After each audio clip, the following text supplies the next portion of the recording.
Radio, where gamers roll. www.d20radio.com.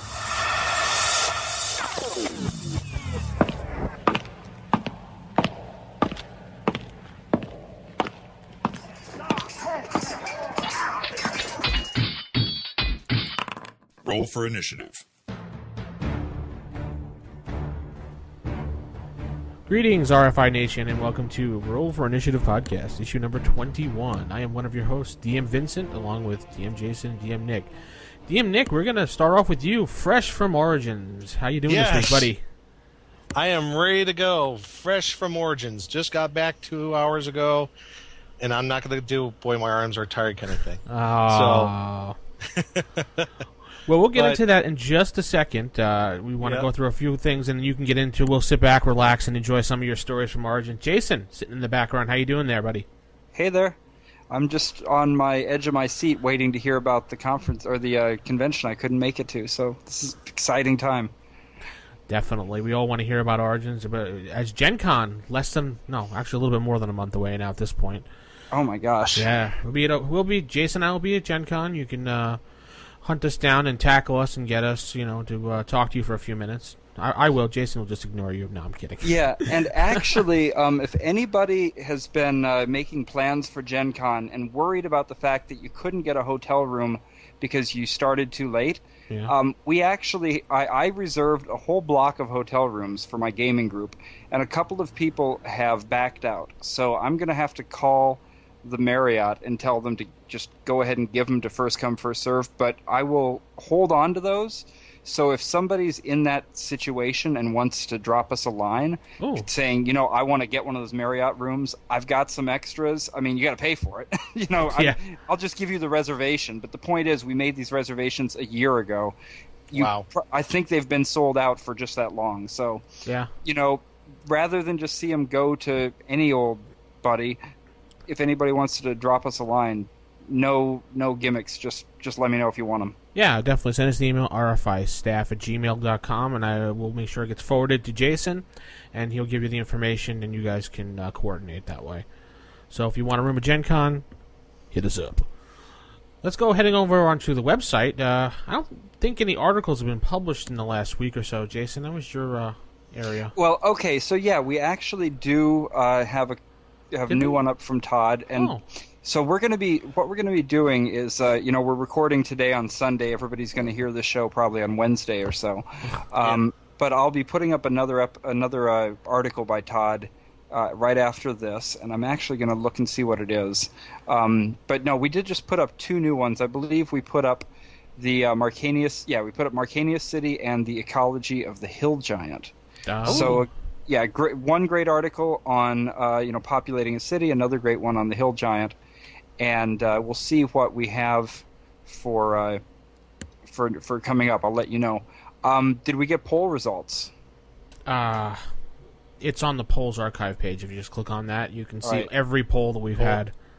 Cool. Yeah, because we had a lot of good feedback to the dice question from last week, so I went ahead and took the initiative to put up a poll. And we asked how many dice is too many, and we had 0 votes for anything more than one set of dice is unnecessary. So no minimalists. We had 0 votes for dice. Who brings dice? So the player that always forgets the dice also forgot to vote. 7 votes.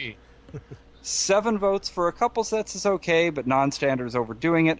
16 votes for as long as you can carry them in a dice bag, it's not too many. Yeah. Okay. And the winner, 54%, 27 votes. There's no such thing as too many dice. I have to agree. Vindicated. I'm raspberrying all you guys. I have been vindicated. There is a new poll up. Which alignment do you like playing? You can go click there on your perusal around the website if you have fun. You guys vote too. Yes. We have forums on our website. The plugin that was mysteriously not there before, Jason, has suddenly just shown up out of nowhere. And no, I didn't do anything. I thought maybe you did. Those unseen servants again. Yeah, I guess so. We have suggestion. We have feedback. We have what do you want to hear. sage advice, and is also looking for players or people who have a central place to jump to who like First Edition. And we will monitor the forums and just take a peek at things every once in a while. If you want to chat to us, tell us what's up. Hey, what's up? What's up? That's right. And now, the I moment want to point out that that was Nick. Yeah. I just want to point that out. That was Nick. Okay. I'm Anyway, not saying, I don't want anybody thinking I did. No. Okay. with that all put aside, the moment we've all been waiting for, the wonderful and grand... What's all the bumping around? Stop the bumping. That's sorry. I know you're excited. Stop. Okay, my intro interrupted 3 times already. Nick, go. Okay. Well, thanks, guys. It's Nick here, and I am fresh back from Origins 2010. 35th anniversary of the convention this year. Woo! Yeah, 35 years, and I'm older than the convention. Uh-huh. Yeah.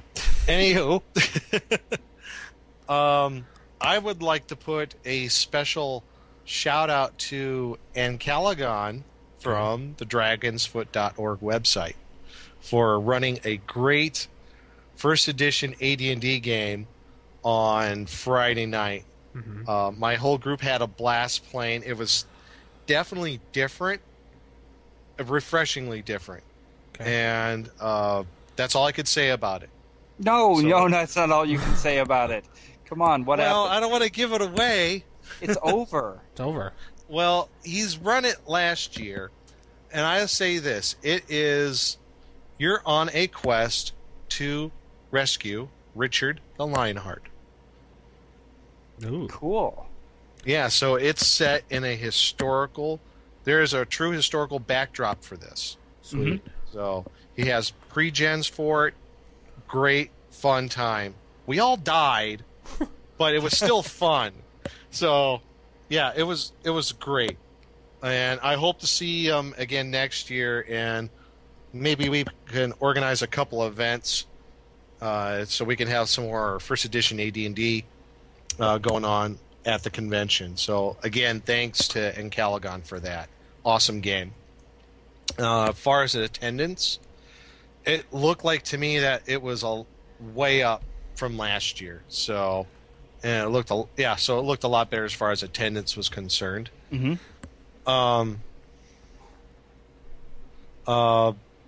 Also, I would say on the old school gaming note, Swords and Wizardry, Yes. that was on sale. I saw that, and it appeared to be selling quite well. So that was very cool. So people are able to purchase that. You're almost forgetting the most important question of all. Did you wear your T-shirt? Yes, I did, and I will get to that in a little bit. Okay. I did wear the T-shirt. Yes, I did. But on the product side, Yes. one of the coolest products I saw it's by gamersrule.com, and we'll post a link on the website to that. Yes. And This is the guys that we were talking about last week, the ones that have the book out, the collector's guide to everything, Yes. right? Yeah. And what did they bring with them? They brought what is called the Dungeon Deck, where you could literally produce a whole night's dungeon adventure in 30 seconds from this Wow. deck. It's broken up into 7 different sections. You have a lure to get you into the dungeon, and let's say it starts to rain and flashes of lightning strobe across the sky. This is no ordinary storm. Up ahead, you see an entrance. Maybe you could take shelter in there. So that's like your lure into the quest, and there's a type of entrance. Maybe all you see is a dark hole in the ground. Mm-hmm. Then the atmosphere is, let's say, it's hollow and echoey. The slightest sound seems to echo endlessly through this area. Then the dungeon master draws a random map. In the setting, maybe it's a tomb. an ancient place or burial for a long-forgotten king and warlord. Under the setting, it has a breakdown of all 6 different rooms, and then you have brief descriptions of what's in each different room. Mm-hmm. And then you have the challenges. Maybe there's spiders, scorpions, and other things. And then your reward, the treasure. And that would say it's a will restore 1 dead character to life. Mm-hmm. So, and that's it. And it's all random. You could just randomly do the different maps and the lures and everything. So there's literally hundreds of different combinations. So we're going to be using this tonight for our creature feature. Sweet. So, yes. So I already have all the cards picked out. When we get to the creature feature this evening, we'll just kind of go from there. So more about Origins. Very, very cool product. So, also, I would say overall, as far as the gaming is concerned, that went on, there was more of a mix of different games going on than any one game dominating the convention this year, which I think is a good thing. So there was definitely a little bit of everything. Mm-hmm. So more of that going on this year than I've seen in previous years.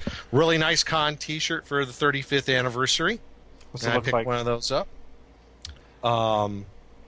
Also, there was a roll for initiative T-shirt sighting. Yay! Oh, somebody else's. Yes, Excellent. yes, that was on Friday after the AD&D game. All right. I- Did you give them something free, or I got anything his- free I to got give it. them? Well, I met him, shook his hand, took his picture, and posted it on the website. He said, really cool. He goes, I love your show, and I tell all my friends. I'm like, cool. Tell your friends, tell your enemies. That's Very awesome. cool. Yep. So that was cool that we had one sighting. So hopefully we'll get more. Hopefully for Gen Con. Yeah, I'm going to try to bring a few extra T-shirts with me to Gen Con, just in case there's anybody who we run into there that needs Very to cool. pick one up. But this is amazing. So how many days were you at Origins? I got there Thursday night. I mean, Tuesday night. Tuesday. Yeah, okay. I had to get there early because that was the earliest I could. That was the latest I could get the room. I wanted to Right. go on Wednesday because the convention now is Wednesday through Sunday. Right. Yeah. But still, I got there Tuesday night. I always like to get there a day early anyway. Yeah, I So- totally agree. Yeah, so you don't rush around and stuff like that. Yeah, I know I'm cashing in a lot of my vacation time for Gen Con. I'm getting there a day early and staying a day late. Yeah, so I was there Same for here. really 6 whole days. Oh So- man. What is It it? was The a blast. Gen Con's the 5th to the 8th, right, Jace? Something like that. Yeah, I'm going. Yeah. I'm going from the 4th to the 9th, so extra day both ends. There you go. Extra day to rest. We should, if we are low, maybe we should see if we can find some people and organize a game up. That'd be a good idea. Yeah, Yeah, absolutely. Or a little night out kind of thing. I'll go to the local, the closest pub and what have you, and Oh yeah, have a there's nice a ton of little gathering stuff. there. Yeah. Oh yeah. Yeah, we went to last year. We went with a bunch of people to the Hooters, Oh. and it was really funny because the Hooters waitresses it was. saying it was really funny because they were saying like all of these nerds are in Nick. here, and it's like the calmest the place has ever been because they're all afraid to look at the waitresses. Oh my god, that's too funny. Well, they must not be real nerds. Oh wait, they are. It was pretty great. It was pretty great. Well, Hooters. we went Fish to Wings. we had a whole bunch of us that went to O'Shaughnessy's downtown there, Mhm. and in downtown Columbus, and we were not quiet. I probably was the loudest one of the bunch. So How was Nick? How was the vendor selection there at the Origins? vendor selection was very good. Okay. And the amount of vendors was considerably more than last year. Did we have the big So- ones? Let's see. Kinzer Co. was there. We also had Reaper Miniatures. Okay. Nice. Yep. We also had Mongoose Publishing. Ooh. Black Blade, I believe, who does Swords and Wizardry. Like I said, was on sale. They were there. Did you happen to see the Dark Swords miniatures guys, the ones that do the licensed Elmore miniatures? No, I didn't. But Mr. Elmore was there and had a booth. Cool. So he had his booth set up, Chessex, Game Science. Oh, cool. Was Watsy there? Yeah. You got to get the demonstration of why the dice are the way they are, all that business. Yeah, and I personally don't buy it, but hey. I'm not convinced. So we will sit down and we will roll sometime and we'll just count.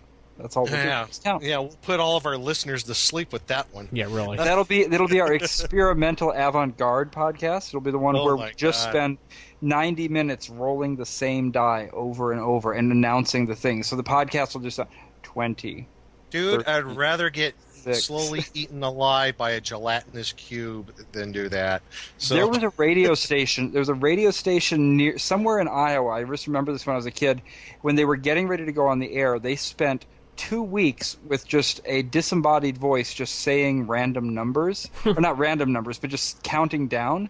And it was like a computer, voice or whatever. And it just started at I don't know, whatever it takes 2 weeks to count, 100,000, and it just sat there and did it, and we'd tune into it and be like, what is happening?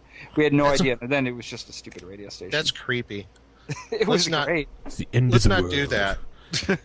Yeah. Nick, was Watsy there at the vendors? No, they were not. They haven't been there in the past couple of years, actually. Wizard of the Coast, no showing. Wizards not showing. Had not been there, I would say, since 2008. Was White Wolf Publishing there? I did not notice White Wolf. Well, I mean, does Wizards? I mean, since they're officially sponsoring the Gen Con, so I don't know. Is there some sort of conflict of interest in doing an Origins thing? In a way, I think there is. Oh, okay. I don't know. I tend not to pay attention to a whole lot of the bigger publishers. Sure. I like the more of these smaller in-house. I mean, Flying Buffalo Games is still alive and kicking, Mm-hmm. So if you ever wanted to pick up a copy of Grimtooth's Traps, Yep. they're still alive and kicking, folks. Nice. Very, very cool as far as vendors is concerned. Right. The Knights of the Dinner Table live reading was fun. Oh, cool.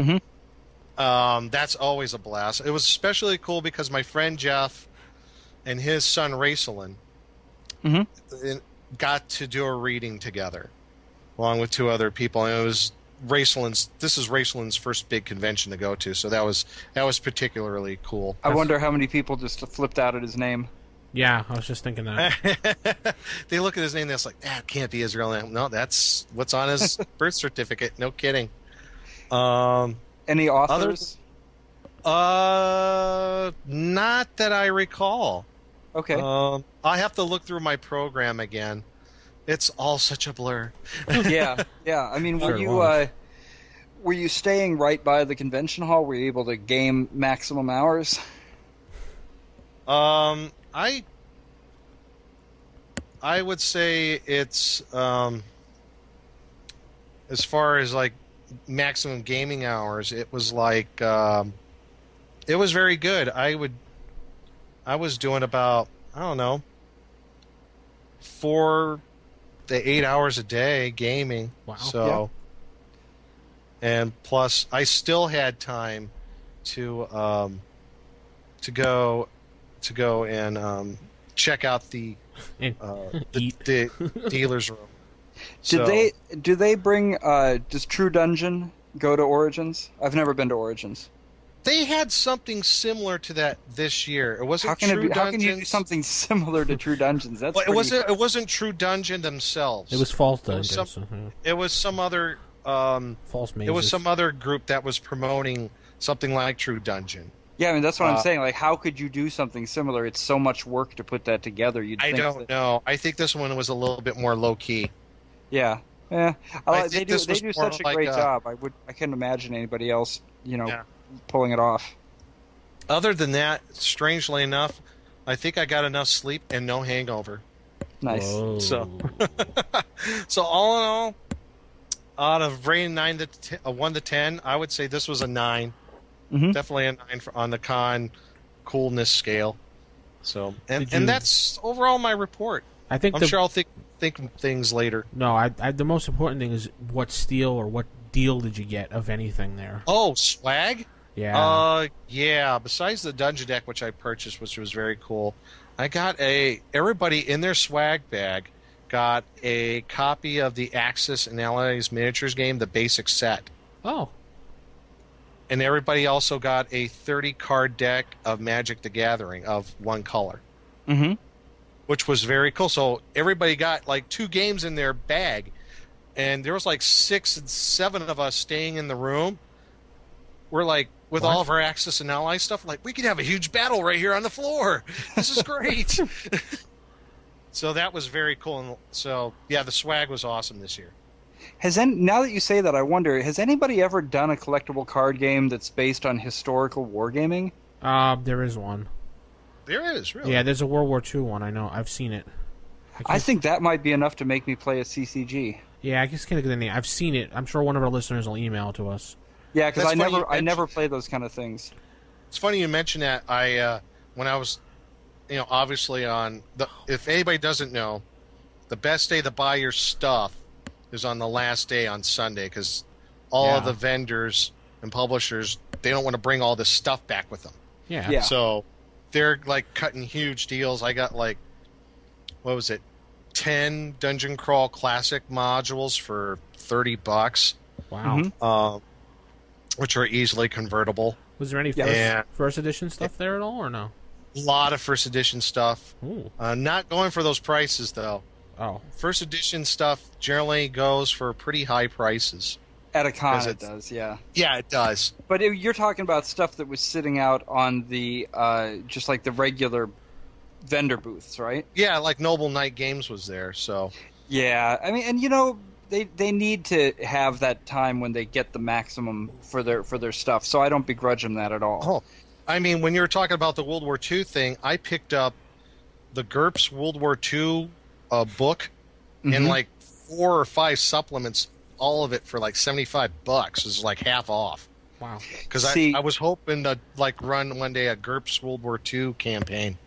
Let me know if you find a way to do that, if you decide to do it over Skype or something, because I don't know how you could do that. But anyways, that's amazing. Yeah. Always good But deals. the thing with getting the stuff on the last day is, I know you need to do that, but usually the stuff I see that I want is, there's not a bunch of them there, so I'm just like, whatever, I'll bite the bullet and I'll pay what the first day price is, because I want it that much. Like at Gen Con, they've got the auction room with and and they're very straightforward about it. The cool thing with the pricing is they actually have a price where it'll say first day price, second day price, third day, and the last day is the lowest price. And most of the time I try to wait it out, but if there's like some really cool top secret module there that I've never seen before or something, I'll just pay it. Yeah. Yeah, I usually go to the auction, and this year I missed it. I just didn't got. I usually run through there and maybe hang out for like an hour. I just never gotten around to going to auction, because there's always like first edition or basic D&D stuff being auctioned off, or they have stuff at the auction that's not necessarily being auctioned off, but they have like an area where you could just purchase it. Yeah, they do exactly the same way. Yeah. Yeah. So, but I mean, the way I look at it is, look, I play first edition, so I don't have to have 500 miniatures, and I don't have to have expensive dioramas and all this other stuff, so I can spend the money on other things. Yeah. Yes, exactly. Like beer and stuff. Yeah. And maybe food. And maybe food. Yeah. Whatever. Yeah. Who knows? And ultimately, I actually came in under budget. Shock. Horrors. My wife was really happy about that. She's like, bet. You only spent how much? I go, yeah. She was like, no wonder she's so happy with me tonight. So, whoa now. All right now. I mean, it's like, hey, I come in under budget. What I was budgeted for the con.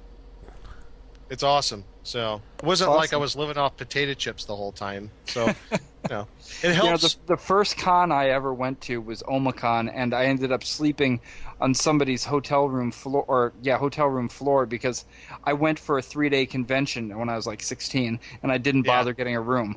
What? Yeah, I've done that. I did that at Omicon as well. Yeah, just like met random people. I'm like, can I stay on your floor? I don't have a place to stay. Yep, just put your head on your bag. You're fine. Yep. So I think that pretty much wraps up Origins. If there's any other stuff, I'll put it out there on the website or out on Dragon's Foot. And, Yeah, just stick an article up with some photos. Yeah. Yeah, I'll get some photos out there, absolutely. For sure. All right, well, that'll end that, and we'll head into Sage Advice so we can get right on to the nitty-gritty of the show and talk about all those wonderful things that people write to us. Sage Advice. Sage Advice. So we have a couple things here to talk about tonight. Jason, I believe you have the first one to start things off. Oh, yeah. So the first one, I guess that Emma Larson wrote in and said I was pretty close last week. I called him Emil Larson, but it's Emil Larson. But apparently, if outside of the Nordic countries, he said, you did a pretty good job of pronouncing my name correctly. You said it the way people say outside of the Nordic countries, which is appropriate. We are now outside of the Nordic countries, although I'm a little bit ashamed because I'm from Iowa, which kind of actually is a Nordic country, so I should have known that it was Emil, not Emil. So they're not going to invade us? No, they're not going to invade us. Yes, since Iowa, Minnesota, South Dakota, etc., are already parts of Scandinavia, I think we're okay. So, anyways, the way it's pronounced over here is something like E as in okay. So he says how to do it, but hey, you can't get them all right on the first try. Anyways, the question this time around is about magic items. Do you make them only to give bonuses? Only bad things, like cursed, or do you mix it up? So, Vince? I mix it up. I would put curses and bonuses on both good and bad things. Nick? How about you, Nick? I on the like mixing it up like on the same item. No. I mean, just in general, when you're giving, or I mean, he means just in general when you're giving out magic items during not giving them out, but placing them in an adventure. Are you doing this just because you feel the players need some bonuses, only to give them bad things like cursed, or do you mix it up in general around the game? I tend to be as random as possible. Whatever comes up on the chart when I roll it up, that's what comes up. That's if it's cursed, brave. It's cursed. Hey, it's them, not me. No, I mean, it's just brave that you might, go ahead and drop a deck of many things, or I don't know, ring of the Freedy or whatever into the player's laps. Why not? Yeah, why not? Yeah. I mean, for myself, when I give them, I don't really. I guess this has a lot to do with the way that I like to create adventures as a DM. I don't think so much about what's going to really be the best advantage for them in the campaign or the best way to hold them back with a curse. I usually go for the stuff that's going to be the most fun for them or me to find. Yeah, for them, yeah. Yeah. I mean, there's nothing more fun as a player than getting a great magic item. And I also try to think about magic items that are going to be identifiable, and I don't mean with the spell, but I mean something that they can actually try out, and maybe by using it a little bit, they can start to discover what it does. So they're not always running back to town and trying to find a mage that can cast Identify on it or whatever. And the same thing with the cursed. A lot of the times, it's curses that are going to be fun for me. That'll be good, fun to describe or fun to watch them do. Not to the level of a girdle of masculinity, femininity fun, but fun to the sense of they're going to think that it's doing one thing when it's all about what's going to be the most fun in the adventure usually. Yeah, I think I kind of agree with that to a certain extent. I think when I really started DMing a few years ago with my group, and because I think it was been such a long time since I DM'd, so I kind of had to go back on a learning curve. I think I was a little bit too giving as far as the magic items were. And now I'm at the point to where it's whatever comes up comes up. If it's good, bad, oh well. If that deck of many things does show up, well, I kind of look at it like this way. It's Pandora's box. So wow. You got a bunch of characters, and this lands in their lap. I mean, let the fun begin. So at least fun for me as a DM because I'm devious, so that's how I roll. Well, I mean, a lot of the fun comes out of trying to figure out what the thing is, and there's a certain part to giving a magic item that's necessary, or at least is going to make the rest of the adventure easier, and or just work better. And I think that there's a lot to be said for that. I mean, maybe that kind of goes back to, I complain a little bit about people playing some games now as if they were playing Warcraft or a video game. Yeah. But I mean, I have to be honest. Sometimes there's some things that are, for me, influenced by the text adventure games of the 80s. The idea that if you're going to need this item later on, you better make sure that you pick it up because it's going to be an important thing 2 levels down. How about you, Vince? You kind of do that from time to time, or how's your take on that? On what? No, I'm kidding. I just thought that was so funny. So, let me magic explain. items. Vince, Yeah, I know. I was kidding. Podcast. It's about First Edition. Oh. It's a game that was started back in the 70s. If you want, I can send you some stuff. Oh, could you mail me some stuff, please? Yeah, definitely. I'd like to know more about this and this podcast I'm hearing about too. Now, I'd like to I like to make up my own items, and I don't really follow the recipes in the book. I like to just let it flow creatively, and if this is what I want for the game, this will be the goal. Like if I want to make a +2 sword with fire on it or something, I'm not going to follow the book. I'm going to make up my own stuff. Yeah, I mean they did, so should you. Yeah, exactly. Whatever fits my campaign at the time, that's what I do. So I mean, for Emil's question, I think the answer is really that you shouldn't be sticking to just one or the other. That it's really important to mix it up, and in my opinion, do it to create the most sense of fun in the game. I like your idea of just really seriously being random and rolling to see what's going to happen, and then Vince, with you're saying to just go completely in the opposite direction and actually create it from scratch. So you've got 3 ways to look at it. Sweet. All right. Dude. Yeah, dude. Nah, Nick. Sweet. Nick, you're stop it. Nick, you're That's next. not me. That was not Nick this time, folks. Nick, it's your turn now. You're up. Oh, okay. Well, we have Brady, and he writes in, and he has some comments about when we were talking about props. And Brady writes, "Hi, guys. I was catching up on your latest podcast and felt that I would share my experiences with regards to the use of props. I am a firm believer that a good prop can really enhance the game, but at the same time that they must be used sparingly." And in that regard, I agree with him. In my 25-plus years as a DM, I have often used the trusty scroll or map, but every once in a while I have really liked to push the envelope. An example of this is from a campaign that I had decided to surprise my players by launching them into an adventure that was set in the late 1800s. Pretty cool. For this, they would not be playing their regular characters, but ones of my creation. In order to smoothly enact the transition from present day to 1888, I created a prop. The team came into possession of the diary of one of the 1800s characters. For this, I got an old-looking hardback notebook and wrote the opening entries, which set up the background and provided enough information to intrigue the group.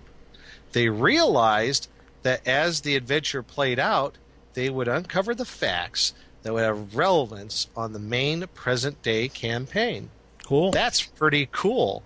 That's awesome. Plus, the players can carry that around with them, so they can keep referring back to it, and different things are going to unfold as the game goes through. I really like it.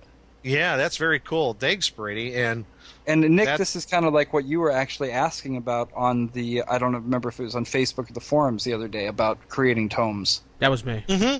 Yeah. Yeah, that was or Vince. Vince was asking about it. I was wondering about it because I want to create some props for some of my games. This is a good idea. Yeah, and a lot of people had good suggestions for you, so. Definitely. So, yeah, it's very cool, Brady. And anybody else has more stuff that they use in their games, props like that, let us know. Yeah, and you know what?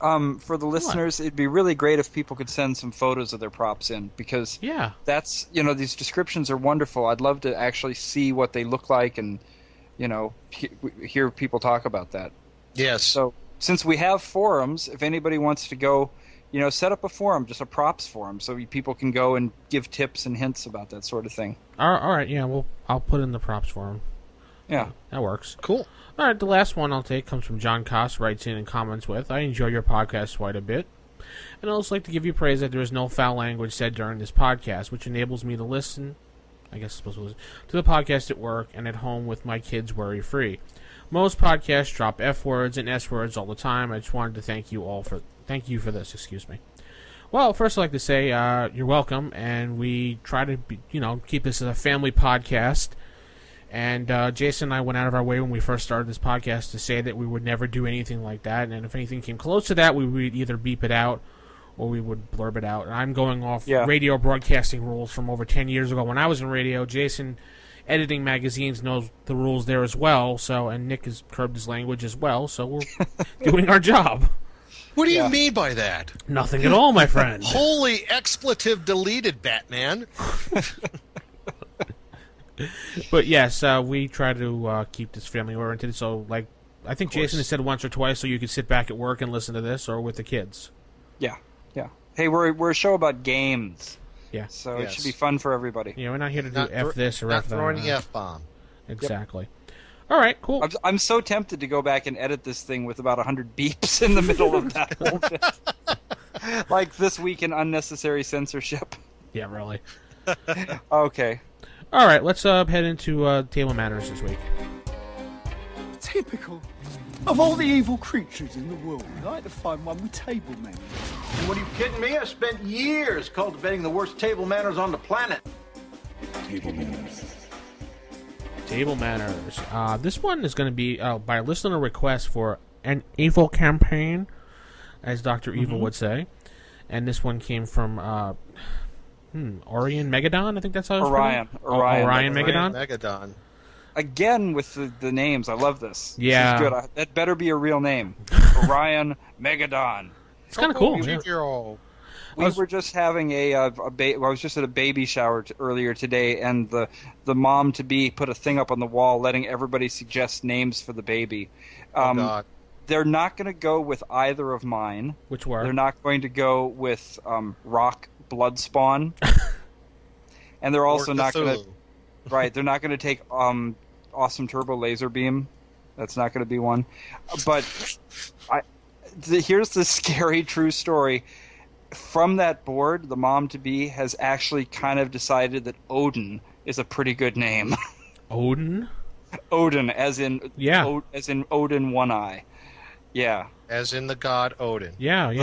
Yes. So, Orion Megadon could be the real name. That almost tops Raceland. Almost. Yeah. Oh, well, the ultimate one is Max Powers, of course. Yeah, of course. Anyway, Mr. Megadon writes in, I was wondering if you have covered or are planning to cover the subject of playing evil aligned characters. My group always seems to gravitate to playing evil, and I wonder if we are out of the ordinary. Can you maybe give us pointers on being an evil yet triumphant group of PCs as opposed to the stereotypical backstab each other and we all die PCs? I've always maintained that evil parties will save the kingdoms for greed or fear just as well as good PCs do it to be nice. We always had, a party contract which was brutally enforced or broken at various times. We also really? Really. We also were friends, so no one took it personally when the PC died at the hands of another. I'm looking forward to your gentlemen's thoughts on this matter. Gentlemen? Where? Which gentleman is he talking about? So first up, how do you play an evil PC? Is it semi-evil or quasi-evil? Well, I never play evil PCs for myself, but I really agree with the thing he said right in the middle there, which is that an evil party is going to save a kingdom for greed just as well as a good PC does it, because it's the right thing to do. Because the idea of evil as an alignment, to me, is not about the cartoonish, mustache twirler that does things to be evil. It's about being selfish and motivated by whatever's best for oneself and not ever worrying about the others. So if doing the best thing for themselves means occasionally, doing something just because it happens to also be good, that's totally possible. Yeah. As an example, Oh. I'm reading a book right now that's talking about the occult history of Germany during the Nazi years, because they had a lot of like crazy occult things going on. And at one point, apparently, Aleister Crowley was in Berlin, and a group of stormtroopers stopped him from beating up his girlfriend. Wow. It's like, where's the good character? You Yeah. know? But I mean, stopping somebody from beating up their girlfriend's a good thing. If you just said, "Hey, those soldiers just stopped that guy from beating up his girlfriend," they'd be like, "Oh, that's great." Oh, and they were Nazi stormtroopers, and he was Aleister Crowley. Well, you know what, though? I think you bring up a very interesting point on a macro scale when you're talking about nations and governments. Like, for example, like you're talking about Nazi Germany, they had law and order. They had to have law and order. Yeah. I think Nazi Germany is, in my opinion, a good example of a lawful evil government. Oh yeah, I mean it's one of those kind of classic things when you're sitting around talking about alignments and nations and that kind of stuff. I think you're totally right. And so for how you play it as a PC, yeah. I mean, to bring it back to that, I guess, yeah, it's fine to play the PC that way as an evil character, but the first thing that I'd run into with this is that AD&D was not set up. It wasn't created with the intent that players would play evil characters on a regular basis, not out of any moral thing, because it's just a game after all.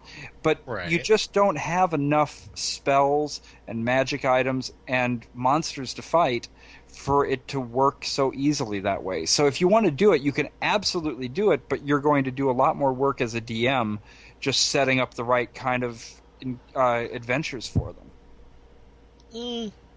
Maybe. I think if you're going to do it right, if you were going to have a campaign where the players were going to be predominantly evil or all evil, that's how I would do it. I have never had a group where there was a mix of good and evilly aligned characters along the good-evil axis that ever worked. It has to be predominantly one or predominantly the other.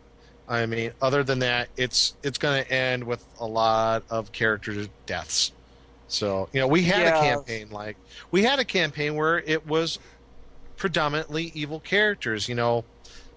I think my character, my mage, he was chaotic neutral. So he was probably the only one who was not necessarily evil in the party. We had lawful evils, we had neutral evils. I think we had a true neutral. And chaotic neutral. So, for the most part, we still got things done.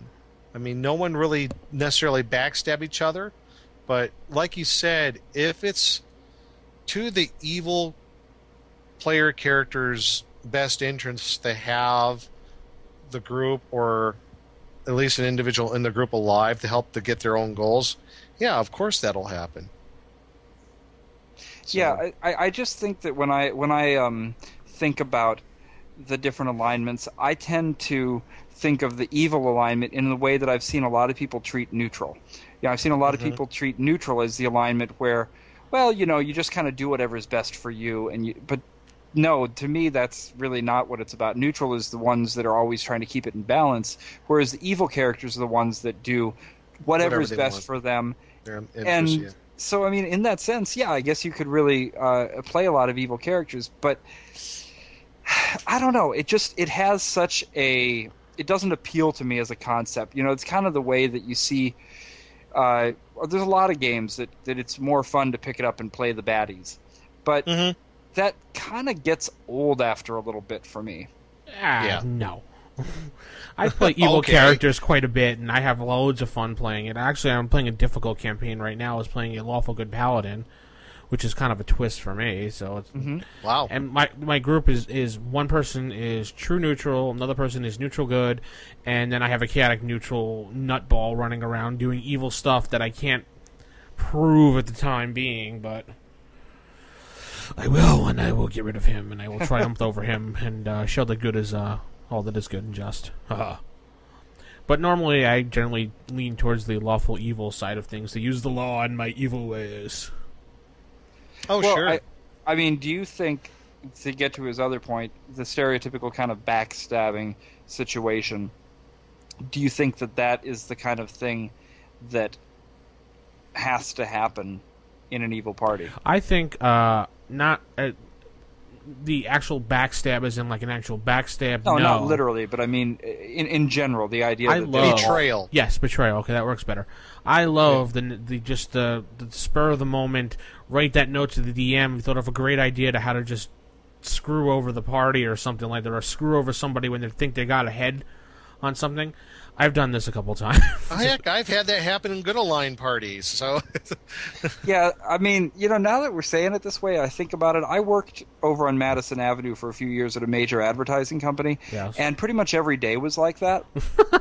So I would expect that in that business, yes. If I start thinking about what it's like to be in a party where every single one of them can't trust the other, and it simply turns into a permanent backstabbing kind of power struggle, that just sounds like typical politics. yeah. So I mean, all you'd have to do is go spend a little bit of time in the upper echelons of corporate America, or down in DC around political types, and you'll pretty much see how a group of evil characters are going to play with each other. It's true. It sounds funny, but you're just saying. I'm just saying. You're just saying. I know. I'm just saying.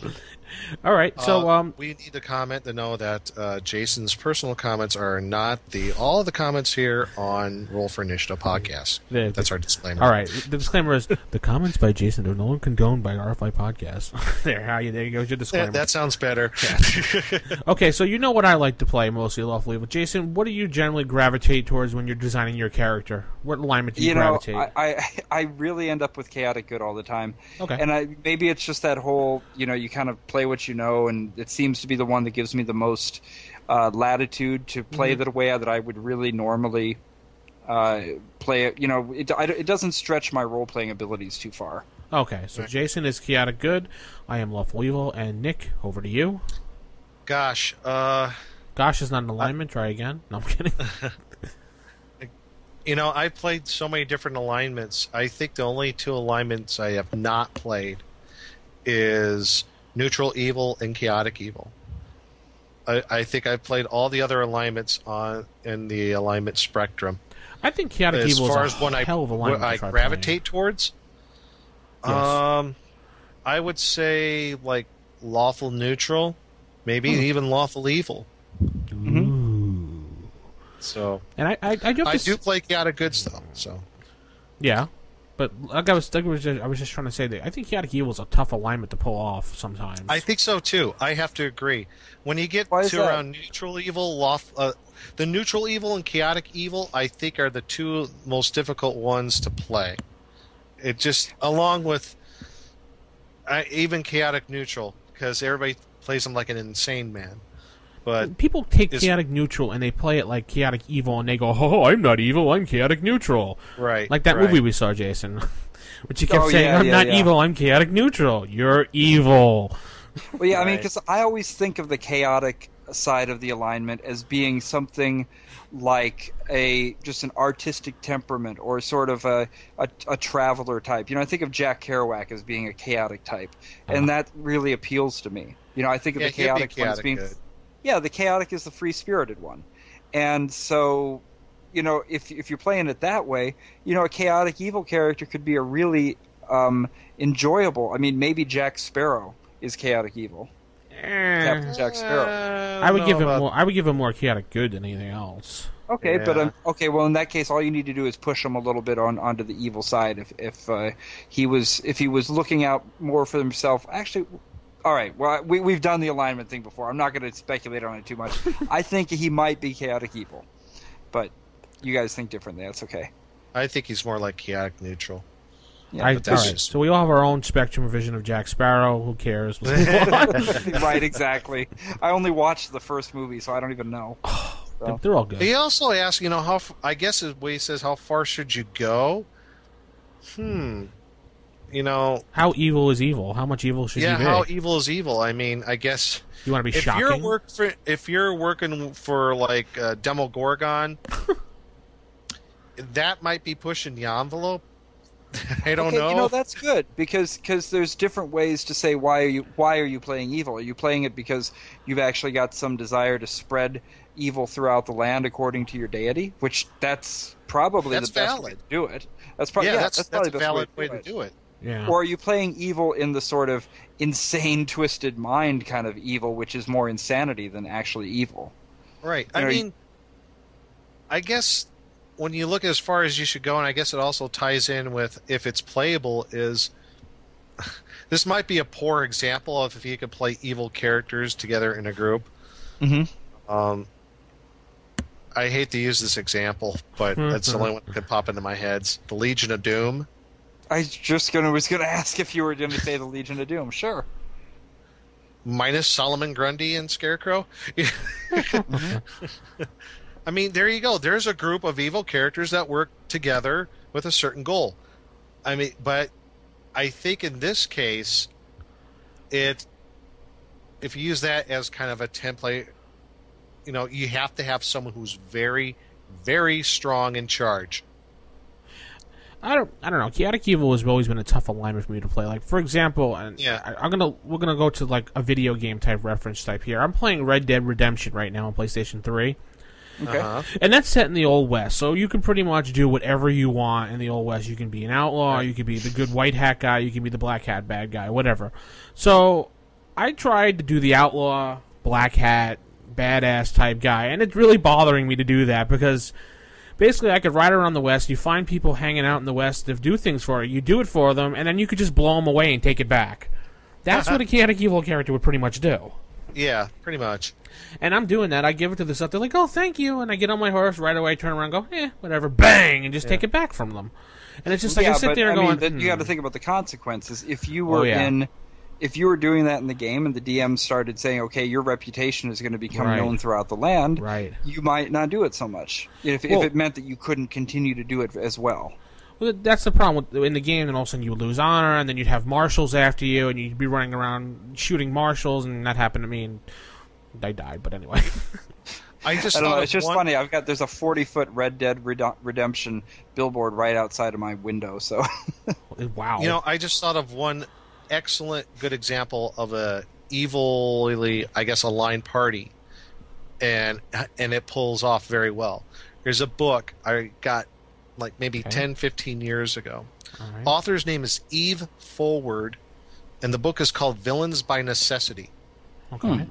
And the plot of the book is in this magical realm, good has won, evil has been vanquished. No. And the last band of evil characters or beings, they're on a quest to bring back evil into the world because there's too much good. And it is an excellent book. That sounds like a good book. Funny, and I think it's a really good example how an evilly aligned party can do something like that, and I think it'd be a real good premise. So yeah, E Forward and Villains by Necessity. I don't know if it's still in print. I have my copy and I treasure it. And I read make sure you send me the info so we can put it as a link on the absolutely. On the show. I'll see if there's. I'm sure there's something on Amazon, and we'll put a link to the book. Oh yeah, I'm sure it's on Amazon. All right. Well, as we've done, Evil PCs in your campaign. Tell us what you do in your campaign for evil and evil petting zoos and things like that. And RFI staff. Evil petting zoos. Yes. Lasers on sharks. No, Mr. Powers, we expect you to die. Anyway, let's go on to our next segment, bringing back an old segment from the past, and you'll just have to wait now. Ha. Do you have any idea what you're talking about?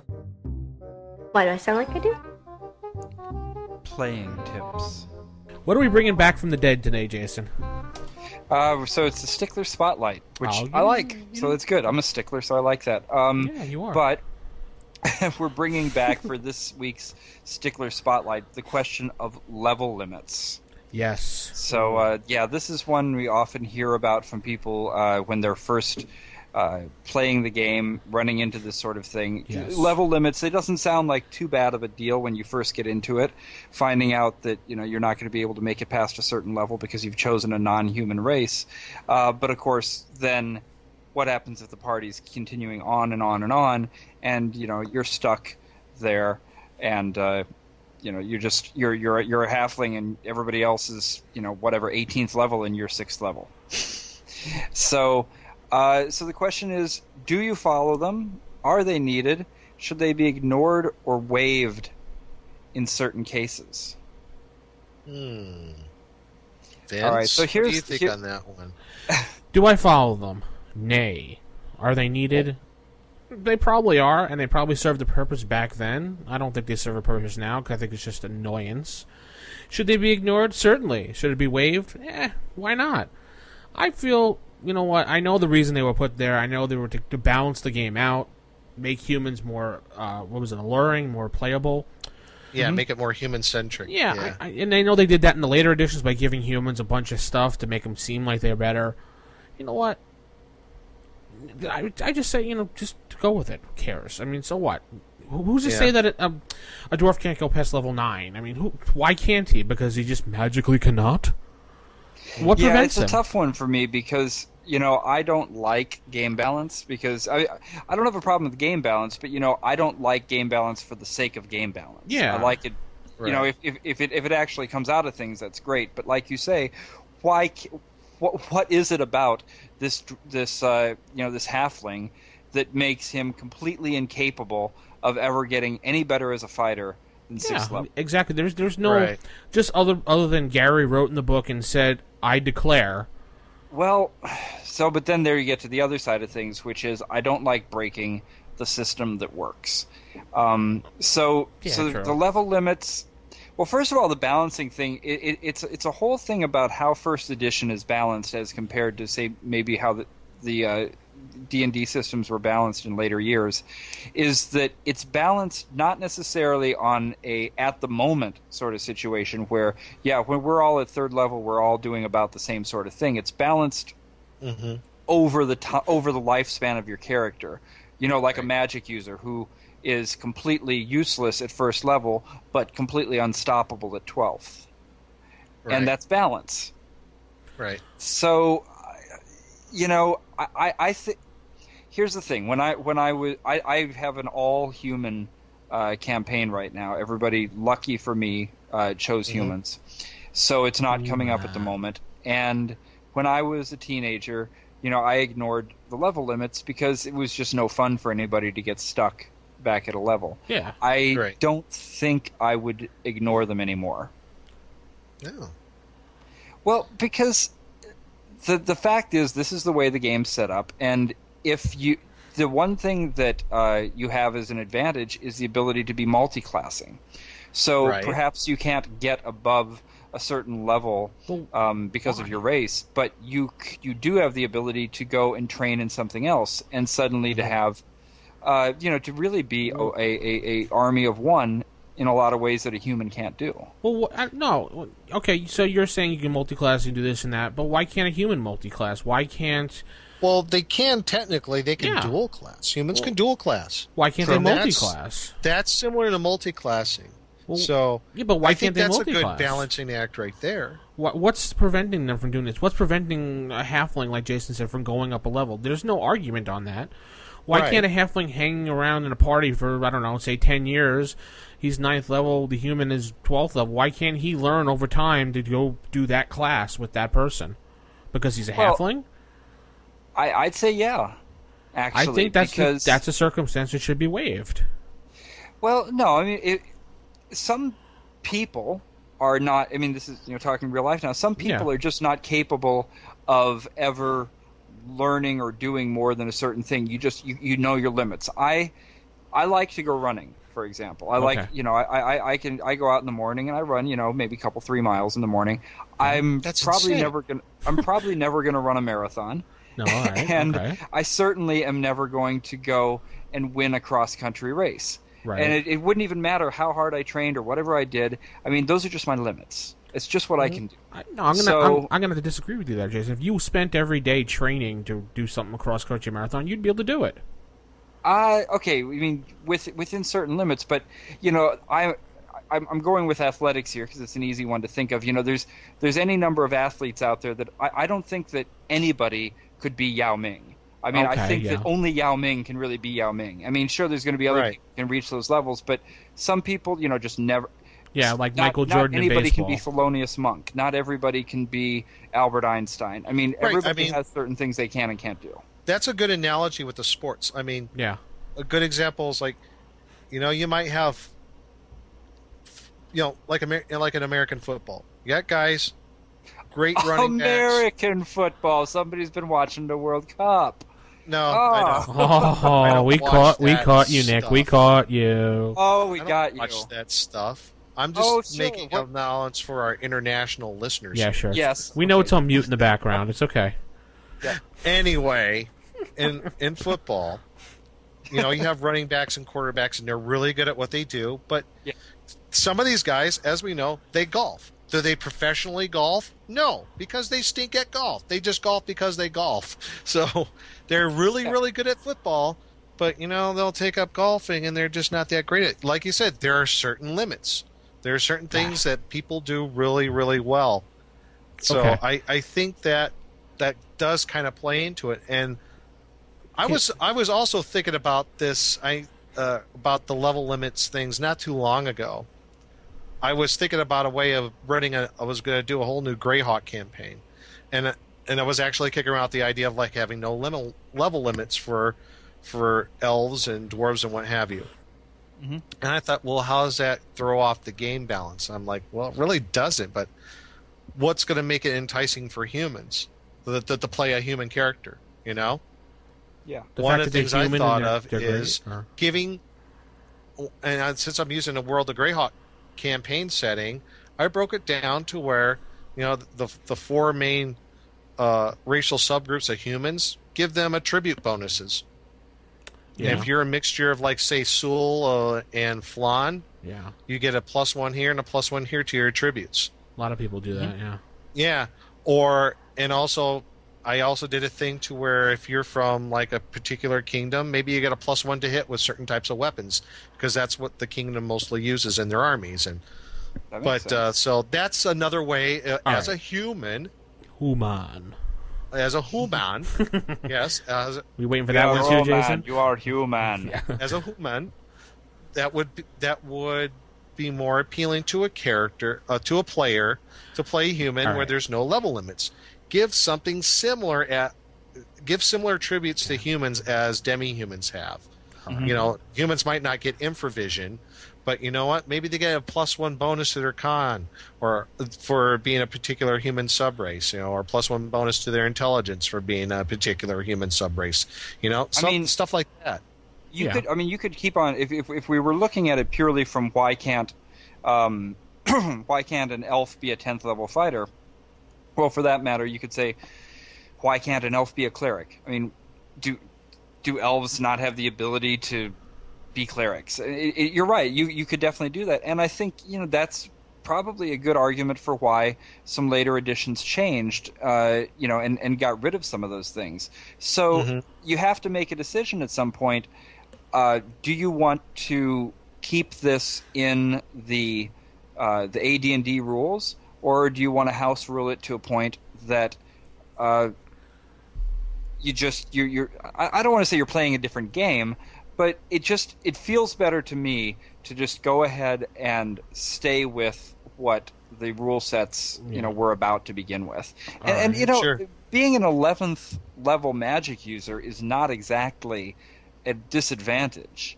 No, that's not a weak character. And if you've got, if your characters are playing up to 15th and 20th level, maybe you're playing a very different game at that point, and a 15th or 20th level character should be facing challenges that are more on the level of nation building and running armies and plane hopping and stuff. Yeah. Yeah. So I can understand, from a logical point of view, why it just doesn't make any sense to stop them there. Yeah. But just in terms of the fact that we've got volumes of rule books that are set up and all things around the fact that this exists, it creates too many possible breakages for me to want to go there. So we agree to disagree? I think so. I think it will work if you give similar racial modifiers to humans. So yeah, but then all different races have it. But I don't want to have humans with infravision. No, I'm not saying that. I'm talking like like a tribute bonus is when you create the character. Something like that. Yeah. Then why? I mean, I want the races to be different. These are fantastic magical creatures. Well, not magical creatures, but you know what I mean. They're fantastic creatures. I want them to be different. Mythical creatures. Thank you. Yeah, sure. All right. Okay. Well, let's call this quits here because we can all go off on our own ways on this one forever, pretty much, and we don't want people to turn the podcast off. So, tell us what you do, rfistaff@gmail.com, and we will head into Creature Feature Theater.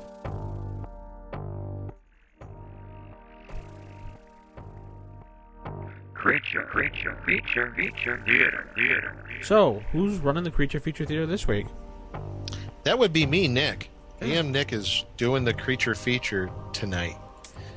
And like I said earlier in the podcast, we'll be using to kind of generate the whole dungeon here with our special creature.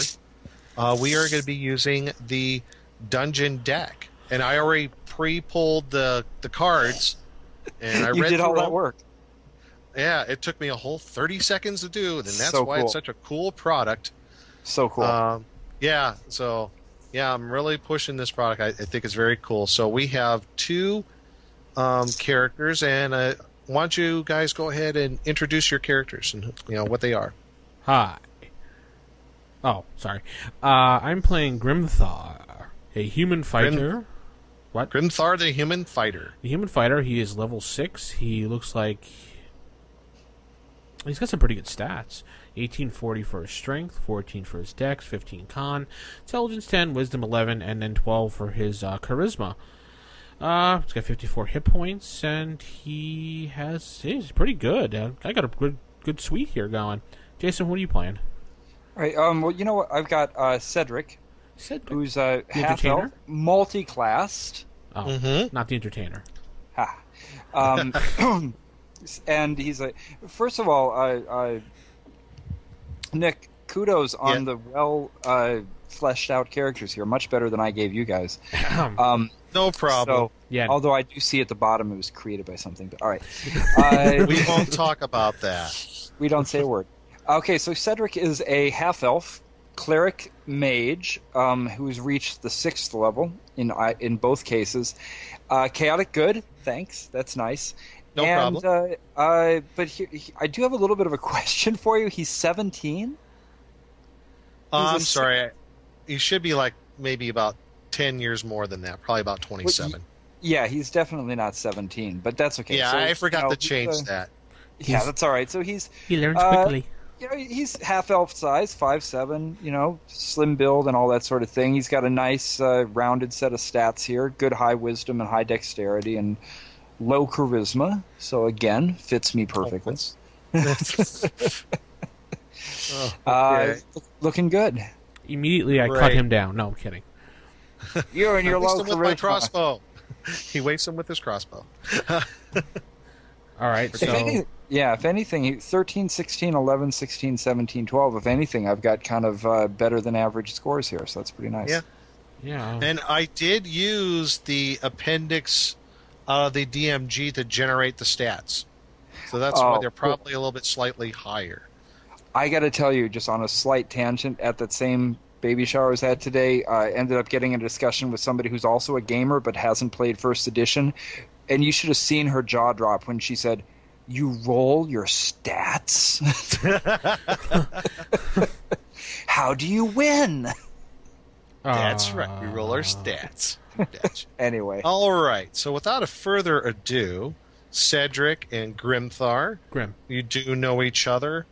Let's just Grim? say... Yo, brother.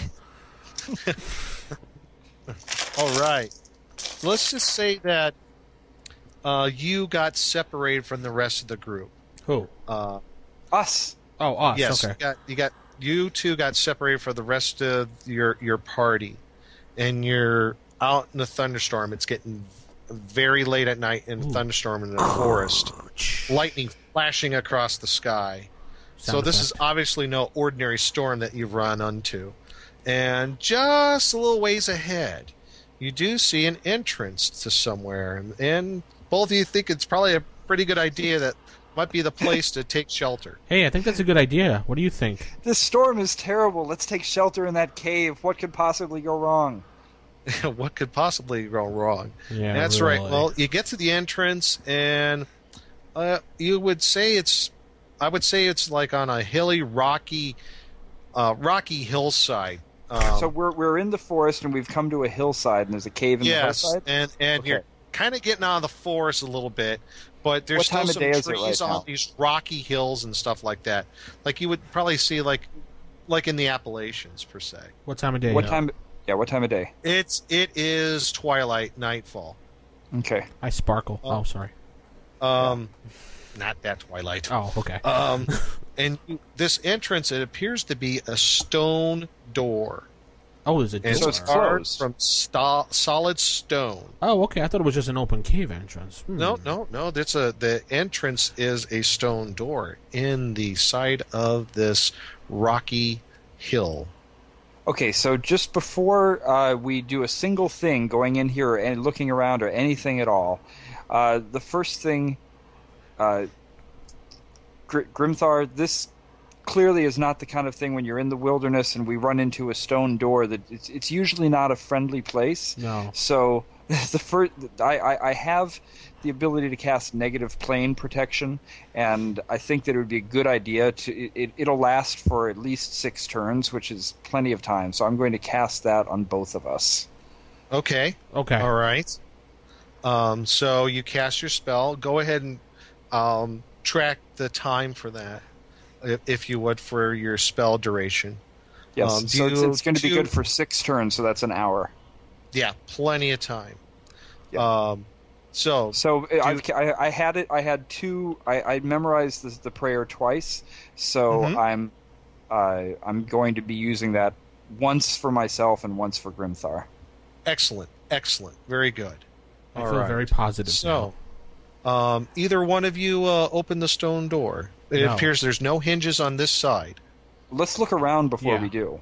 Is there handles on the door? There appears to be 2 handles on the door. Around the stone door appears to be worked stone that the stone doors are set in. So it would swing outward or inward? Inward. Okay. Towards the unknown area of doom. Just looking around the area, or before we try to open it or anything, just as a experimental kind of push on it, indicate that it feels very closed or like it just would open easily? I'm not trying to actually open it yet. Mm-hmm. Yeah, he's just judging the pressure on the door. It seems solid. Definitely seems solid. Okay. Doesn't appear it's not going to give too easy. So maybe some good pushing will open this door. Yeah, maybe a good push by someone very strong would definitely push in one of the sides of these doors. It is a double door, by the way. Okay, I'm going to look above the doors. Does anything look like it could get loose and fall on us if we open the doors? Doesn't appear so. There is kind of like a slight mantle overhang of stone. Maybe it comes out about a half a foot. But other than that, doesn't look like anything would actually fall upon you. All right. I don't think that just opening the door is going to set off a lot of traps, but we don't have a thief with us to actually try to figure that out. So it might be a good idea to try and see if we can open the door without going in ourselves right away. You want to just shove the door open? You probably could have given it a good shove. You probably could, Grimthar. All right. I have an idea, and Grimthar, tell me if this is... You probably could put like both hands on it and give it a good shove. Grimthar, if you want to give it a shove and just go for it and see what happens, that's fine. I do have a way that I think we could probably open the door without having to touch it, though. What's that? I am able to cast Enlarge. And if I were to cast enlarge on this now. stone door, it would probably break the frame around it and fall down. That may cause a cave-in. Well, then we know that it's not a good idea to go in. Okay, can I use Cedric as a battling ram against the door? Well, what's your max press? No. I'm just going to shove the doors open. All right, Okay, why I'm don't you give stepping me back. Okay, why don't you either left or right, or you could do both at the same time. I'm going to do the whatever left you wanna door. The left door. do. Okay, the left side. All right, give me an open doors roll, please. What do I need to roll here? Let's see. I believe a D20. Yeah, it's open doors 12. And 7. Yeah, no problem. As you step up to the doors, you say to Cedric, "Hey, watch this." Put both hands, wham! That side of the door comes open. As soon as you open the door, a damp, musty smell permeates. Oh, Cedric. Damp and musty. He soiled his armor. Yeah, can we see inside the tunnel area? Cave, I mean? It is dark. The only thing you see with a flash of lightning behind you, and maybe about 20 feet in, is about a 20-foot wide hallway. Do we have torches? Yes, I think we do. I'm pretty sure you do. You have your standard dungeoneering equipment. Torches, backpack, 50-foot of rope. Okay, I think before doing that, though, I would rather find a good-sized rock. You know, if there's any sitting around that I could pick up. You know, nothing too heavy, but something. Oh I yeah, can just there's bits of shale all around you. Okay, I'm going to do that. I'm going to cast continual light on it. Okay, cast continual light on a bit of shale. Very good. Yeah, and toss it in ahead of us. Okay, about how many feet? I'll toss it in maybe about 20 feet. All right, you toss it in 20 feet. Exactly 20 feet. Excellent. To the foot. Yeah, we'll say approximately. And up ahead, it appears to be what looks like maybe an abandoned temple. Okay, so describe the area from where we can see. I'm mapping.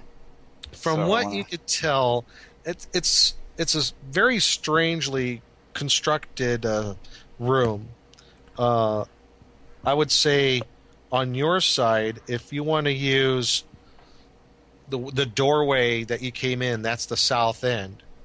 Going north, it goes in 30 feet, and it's 20 feet wide, and it opens into a rather large area.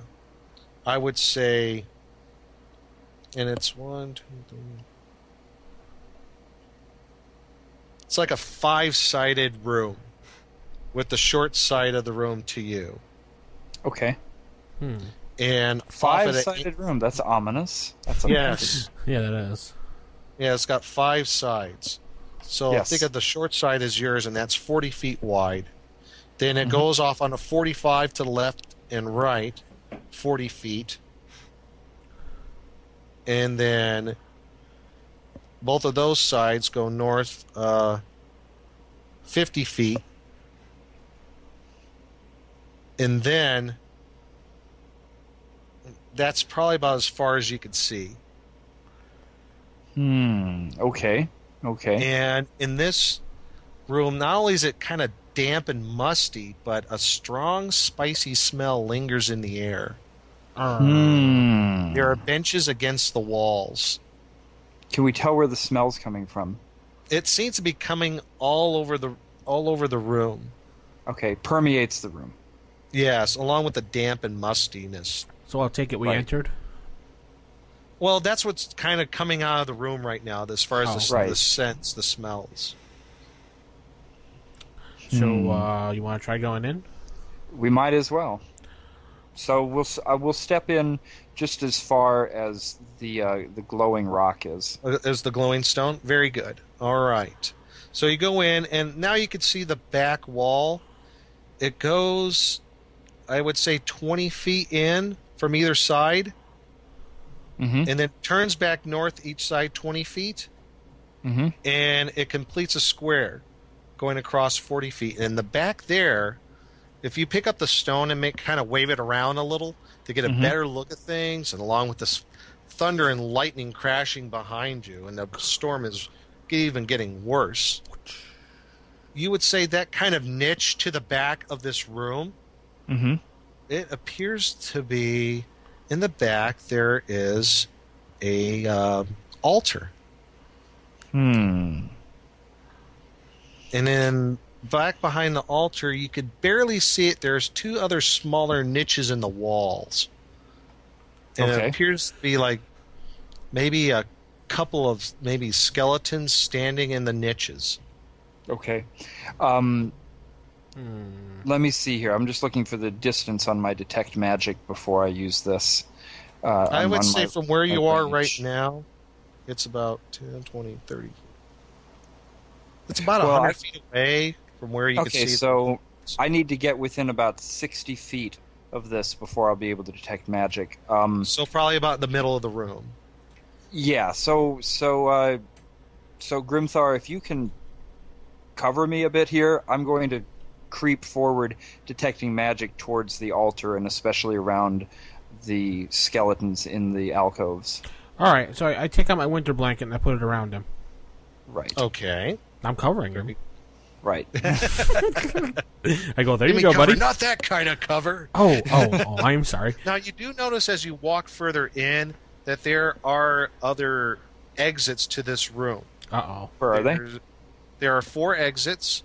One to the northwest, one to the northeast, one to the southwest, and one to the southeast. The southwest and southeast exits are 20 feet wide. And the northwest and northeast ones are 10 feet wide. Okay. So I'm going to just turn in a slow circle around the room. From the center here, my detect magic should be able to reach all of the edges. And I'm just going to turn in a slow circle around, detecting magic as I turn all the way around. Okay. Let's see here. Wow. All right. You do detect magic. It seems to be coming from the altar area. Okay. Surprise. Not sure exactly if it's on the altar or in the altar, but yes, there is a strong presence of magic coming from the altar area. Is there any? And you're standing in the middle of the room, right? Yes. Yes. Okay. As you pan around with your magical stone, as you turn all the way around and then back towards the altar, you see both skeletons start to move towards you. They jerkily move out of their niches, and there's a deep moan that comes from them. And as they moan, you see within their mouths and eye sockets, there are writhing green and pus-like worms writhing inside their mouths and eye sockets. So I need a roll for initiative, please. We're already here. You want us to give our what we're doing this round before we roll? Yes, please, if you would. All right, I'm going to turn them. I'm going to try to turn them. You're going to attempt the turn. Okay. And you are 6th level, correct? Yeah, that's right. Okay. Go ahead and roll, and, well, you know what? I'll roll it, and I'll let you know if you succeeded. Aww. Or, you know what? I'll let you roll. I'll be a good guy. Yay. I'll trust you. You roll it. Actually, I'm still looking for my turning table. I got it right here. Right here. What do I need to turn them? You just let me know what number, and I'll let you know if it succeeds. Go ahead. Go ahead, roll it. No, go ahead. No, tell me the number. Roll for me. Just go. Okay, all right, I'll roll it for you. Unfortunately, you brandish your holy symbol, and they seem to somewhat cackle. What Kind did of I roll? A dry cackling noise coming from them as you try to turn them. You know what? This is good because I don't know what I rolled, so I don't know if it was because I didn't roll well enough or if it's because they can't be turned. Well, you Yeah, well, what I No, rolled. that's good. That's why I said go ahead and roll because you're right. I shouldn't know. Yeah, and it doesn't, and you can't understand why that your god has failed you, but very unusual undead creatures coming towards you. So let's go ahead and roll for initiative then. All right, So, I'll roll it up. Yeah, go ahead, Vince. 2. I rolled a 3. Nice. You guys go first. What? Well, we already know what I did. Yes. So, Vince? I am going to take my bastard sword Yes. and run out the door. No, I'm kidding. I'm going to attack the nearest skeleton. And leave Cedric behind. What a very brave warrior you are. Yes, I'm very brave. Cedric the war. No, I attack the nearest one to me. Okay. All right. We'll just call that one 1. undead creature number 1 and then undead creature number 2. And All right. let's go for the roll. And here's the roll, and it is a 20. Yes, aha! I crush him. You rolled a 20, really? Natural 20. Yes, sir. Okay, you hit.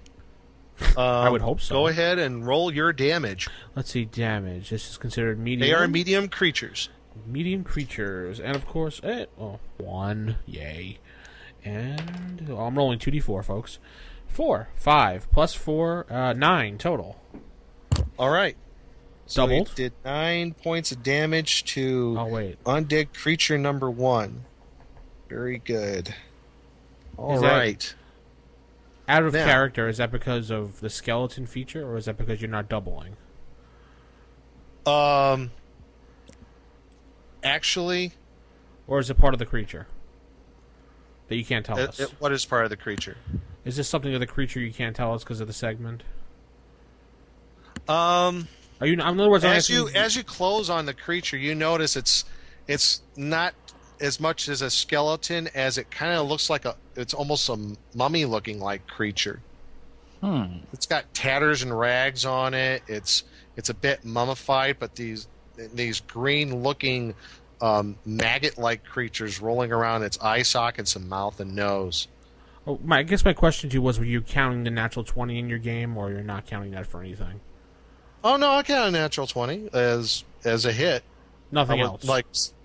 Like a double damage or something like that? Yeah, I don't know what you're using with your game for. No, I'm not going to do double damage or anything like that. Boo. Sorry. I saved my 20 for another game. Maybe for a later podcast. I'll do that. All right. So, anyway, I guess, and you did your action, I tried to turn them. Cedric. You tried to turn them. That's what I tried to do. Now it's their attack, and your armor class there, Grimthar? I'm trying to figure it out from the sheet. Natural. I've got Thaco here. Oh, there you go. I think your armor class is 0. I think your armor class is 0, Grimthar. Oh, yeah, okay. When it's over on the other side there. Yeah, final, it says 0. Yeah, got it. Okay, your armor class is 0, so I will go ahead and roll here. Okay. I got a 17. Miss. And I just hit you. Boo.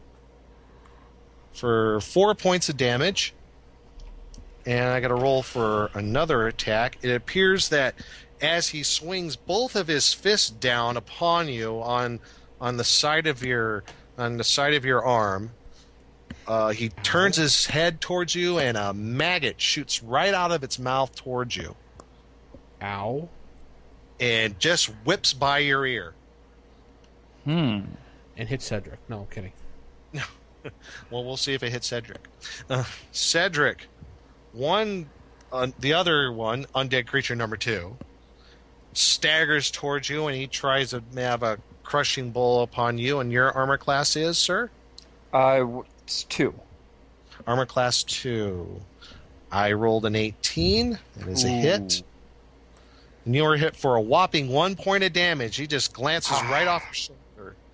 But as he opens his jaw, a maggot shoots out at you. Mm-hmm.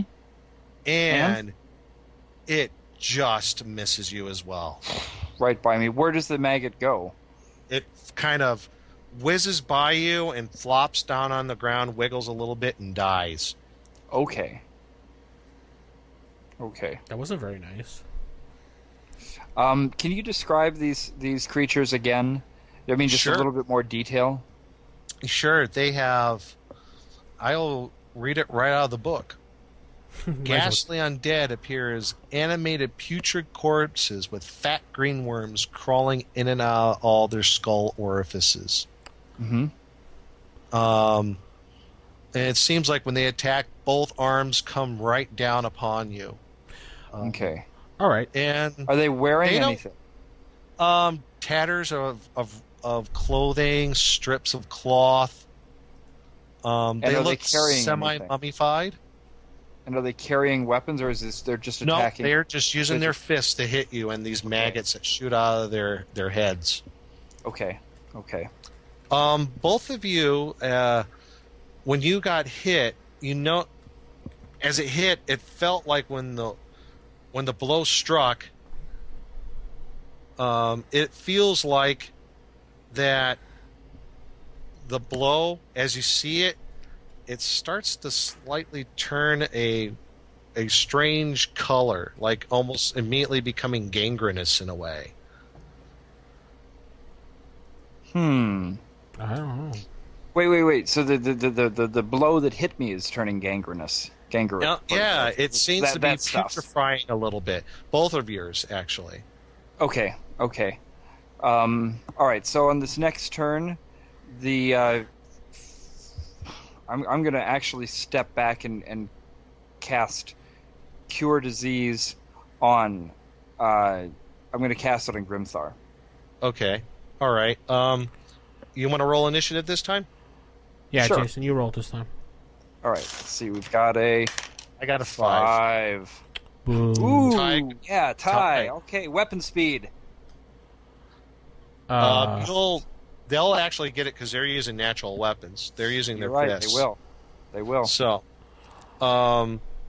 as you're trying to back away, the one that is upon you tries to strike you again and misses. Excellent. As soon as you back away, his fists come down and he howls in a fit of rage. Excellent. But Oh my gosh. as he howls, a maggot hits you right dead on the face. Bum, bum, Okay. bum. Sorry, this was stupid of me to cast Cure Disease. I just realized how long it takes to cast this thing. Yeah. It takes a you turn. declared your action. It takes an entire turn to cast this. That's it for me for the rest of the encounter, probably. Well, I can always stop myself. Well, you can stop yourself. I've wasted it, but I will do something else next round. Yeah, that's fine. Your spell goes fizzle, obviously. yeah. But you can stop that action and do what you need to do. And as this maggot lands right next to your eye, Ugh. Mm-hmm. it is starting to burrow into your skin. Oh, that's a bad thing. Yeah. You could say that again. Hmm. All right. Next round, I'll get back to you on that one. Okay, Grimthar, Oh, well, I'm going to what's still attacking you. I'm going to bash at the one in front of me, I guess. All right. How much I He really does, can do. I believe he just hit you right on the nose Damn it. for 2 points of damage. And that wound seems to be putrefying as well. And now another maggot shoots out of his eye socket this time, and that hits and lands right on your cheek. Can I try ripping it off on my... No, I can't. I already said what I was going to do. Next round, you could do that for your action. If you and it feels like that is starting to burrow into your skin. Or you could do that this action if you so choose. You know, if you don't want to attack, if you want to rip that thing right out of you, you can. Oh, yeah, I think that'd be the natural course of things. If something hits my face, I'm going to reflexively try to rip it off. Okay, very well. As soon as it hits, you go, by the gods, and rip that thing right off, and it flies to the ground. I stomp on it. Very good. You stop it, squish it, and it makes a noise. Ha-ha. Seems that you still have one on you. You just stopped casting your spell, but Cedric. But next round, if you so choose, your action could be to take the maggot off your face. Well, the only thing I can do is pull this off my face. I don't need something burrowing into my brain. All right. So initiative again? Yes. All right. 2. I rolled a 3. So you gentlemen go first. Okay, so you're going to let us still get any attack in while I'm pulling out a maggot? Let me think on that. I mean, is it going to take the whole round, or could I maybe, lose the initiative and still, pull it out and still be able to come back at him with something? I will allow you to go ahead and pull the maggot off and just throw it down. You won't be able to stomp on it.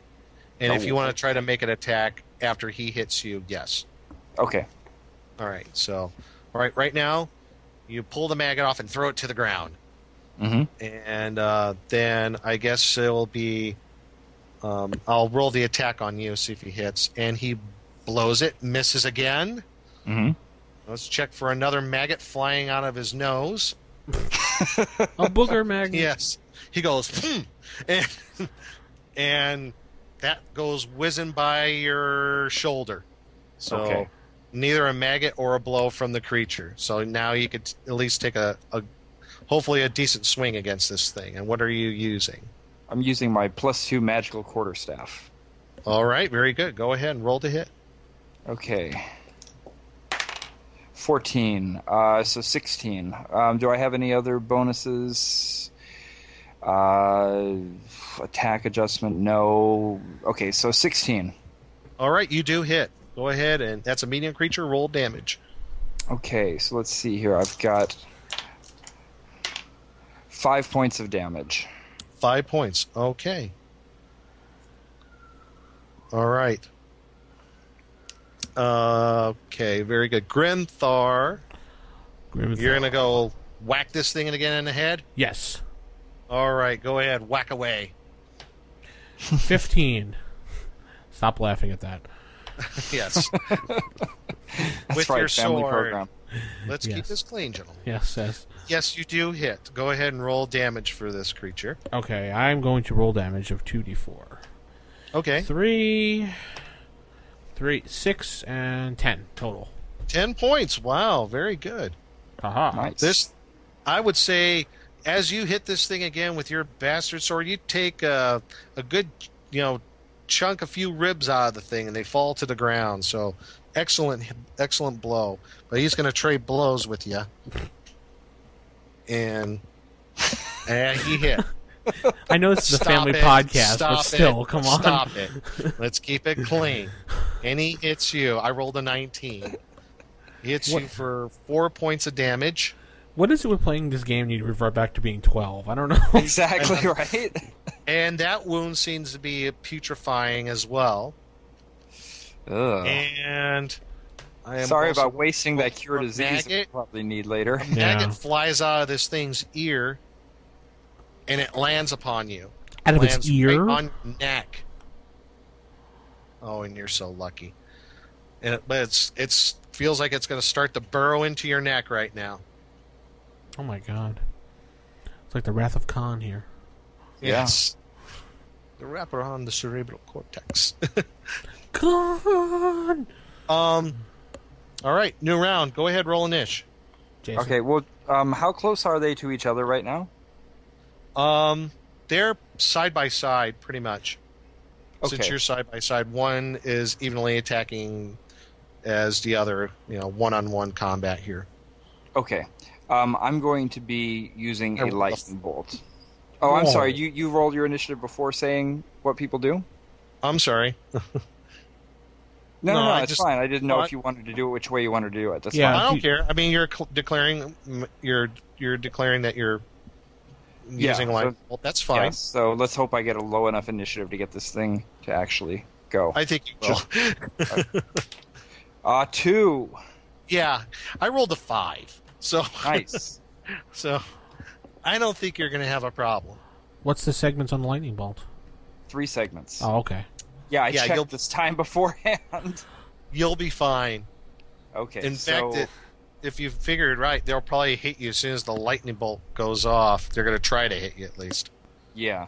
So they'll be hit with 6d6 damage. So let me get some d6s out here and let you know what just happened. Hang on a second. All right, go for it. All right, 4, 6, 10, 14, 18, 23 points of damage. Really? Wow. And save for half, right? Yes, save for half. All right, let me see here. Your saving throws.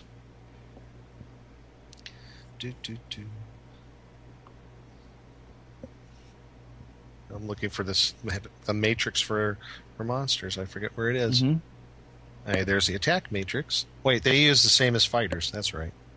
Yeah. Duh. Sorry out there on RFI land. All right, Real play is how it always goes. Well, one blew it. You roll 1. So he's taking full damage. Yay! Would you believe I rolled 2 ones? Oh my gosh. Yes, I believe it. Both take max damage from the lightning bolt. You figure, and okay, turning's not going to work. Let's try a more direct approach. Zot. And, dear listener, we're only talking about a 3rd level magic user spell here, so. Yeah, at 6th level, though. Yeah, I'm just saying, level limits, who's talking about level limits? 6th level, and I'm dealing some serious damage, so there you go. There you go. There you go.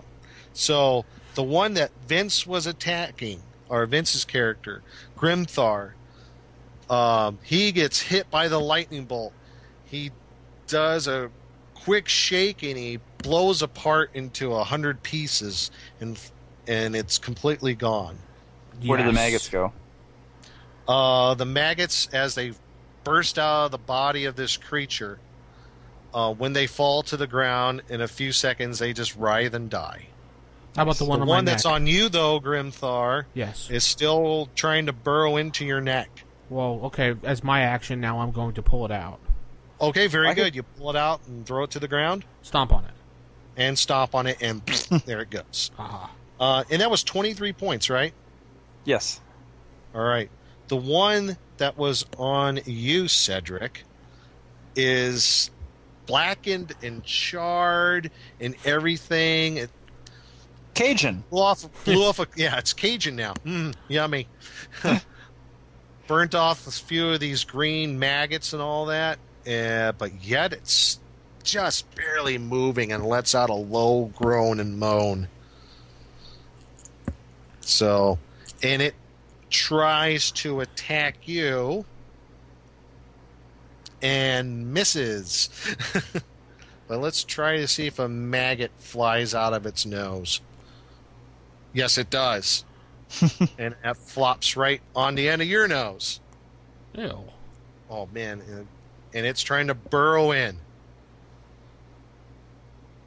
All right. Not really taking any damage per se from the maggots, but they're trying to burrow into your skin.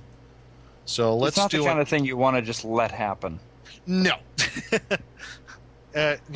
Thing goes off in your head saying, very bad thing to me. All right, let's roll initiative again, gentlemen. All right, my turn. 4. Yeah. 4. I rolled a 4 as well. Okay, so I guess he'd be going first with the weapon speed. Yeah, because he's natural attacks. Right. Again, on Cedric, misses with his fist coming down right across your face. But let's see if another maggot flies out. No, maggot misses. Flies right by your ear. Just a bit outside. Just a bit outside. So, question for you. When Yes. I was detecting magic, was the magic that I was detecting on these creatures? no, they were not. All right, then I won't dispel magic. Okay. Okay. All right, let's go ahead, roll for your attack there, if you so choose. Me? Either one of you. Now, I guess Cedric, are you going to try to attack with a weapon now? Yeah, as long as I'm close in like this. Yeah, he's right on you, Brad. I think Burning Hands. Ooh. Going to cast Burning Hands. Yes. Okay. Burning Hands. I still have a feeling like fire and light type of attacks are going to be particularly useful. Okay, against and these guys. when does that go off? It should be really quick. It's one segment. It's practically instantaneous. Yeah, so I'm just shooting. I'm just getting close enough to. I don't think I really have to hit, do I? No, you just cast your spell, and if it's in that radius, obviously it is. You go ahead and roll your damage. Okay, so what is my damage in Burning Hands? I'm not actually sure what the damage is here. It's like a 1d4, 2d4, something like that. That's really odd. I always send out flame jets 3 feet in length, but it just takes so it takes 6 hit points of damage. No saving throws possible. Because I'm a 6th level magic user, so 6 points of damage. Okay. As you cast your spell and flames shoot out the end of your hands and fingers, the creature is engulfed with flames, and the maggots burst and pop and sizzle, and it falls to the ground, and it starts to decompose. Jiffy Pop. Yes. Nice. So both of these creatures have been... Yes. What was the creature? Vince, you have any idea? No clue. Jason? I am completely stumped. All right. Now, here's some vindication. This is actually one of my favorite creatures out of the Fiend Folio. The Son of Caius. Oh! Yeah. Son of Caius. Son of Caius. Yes. Exactly. Son of a Caius. I'm going to start swearing like that in front of people, and they were going to really worry. Well, let me tell you these things. They were originally created by an evil high priest by the name of Caius. And eventually these creatures started to multiply. Oh, dang it. Oh, someone's going to catch me on this on the podcast. Fear? Yeah. I forgot something in the I was wondering why I had remove fear in my spells. I was wondering if that was come up. I forgot this. They cast a 30-foot fear aura around them. Well, don't worry. I had remove fear, so we would have only... Yeah, you're right. That's fine. But, in the sake of the podcast, I think it, in itself, I think it played out rather nicely. Sorry, I forgot that little segment, and you have to excuse me. I just got back from Origins. I'm kind of tired. Yeah. They do, I didn't see the regenerating. Yes, they regenerate 2 hit points per round as a troll. So that's why things like fire, electricity, acid, or applying your holy symbol to the wound or to them will not cause them to regenerate, or splashing holy water upon them. They're double-handed.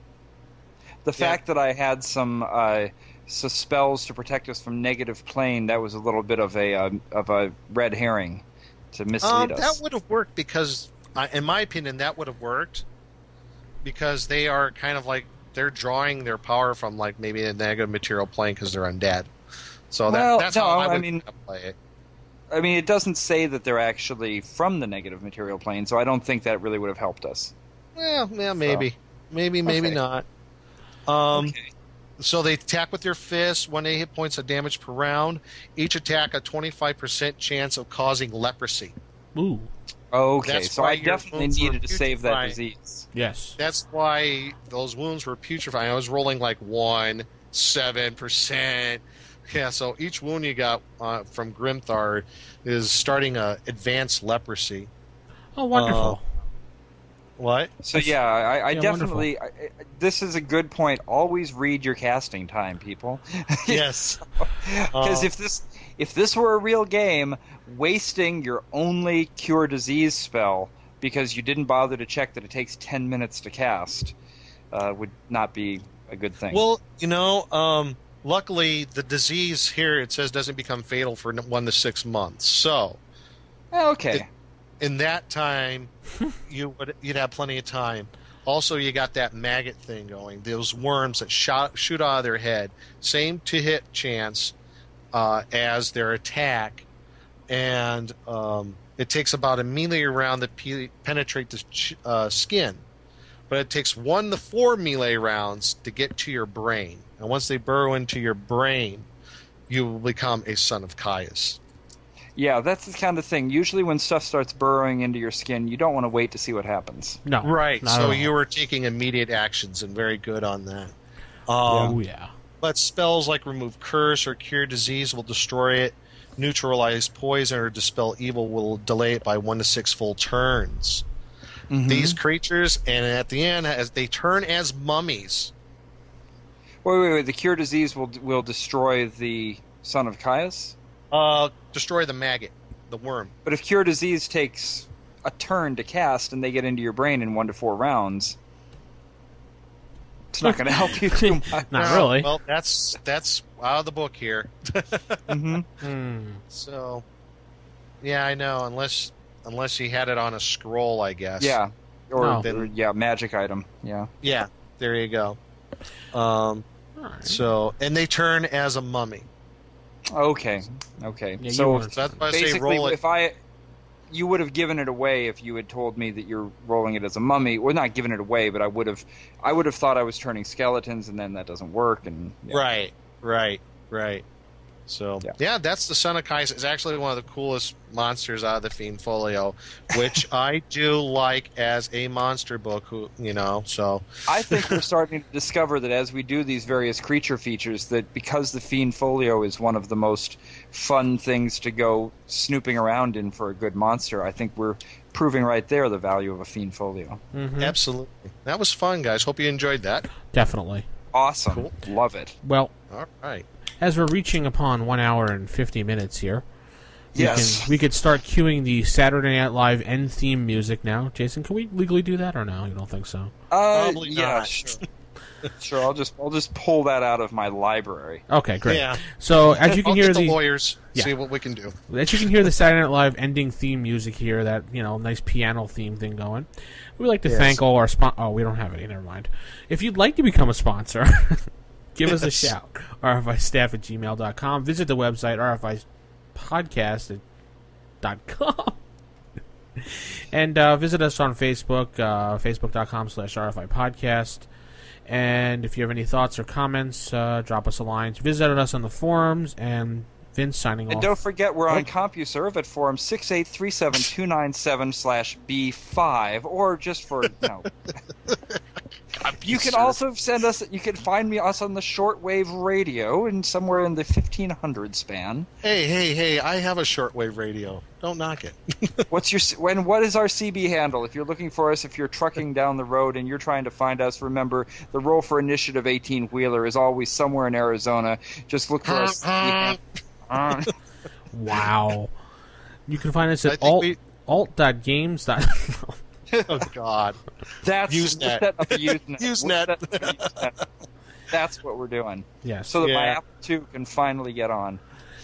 Yeah, okay. We're going to say keep it original, keep it old school, and keep it funny. Have a good night, everybody. Night, everyone. Bye. Roll for Initiative.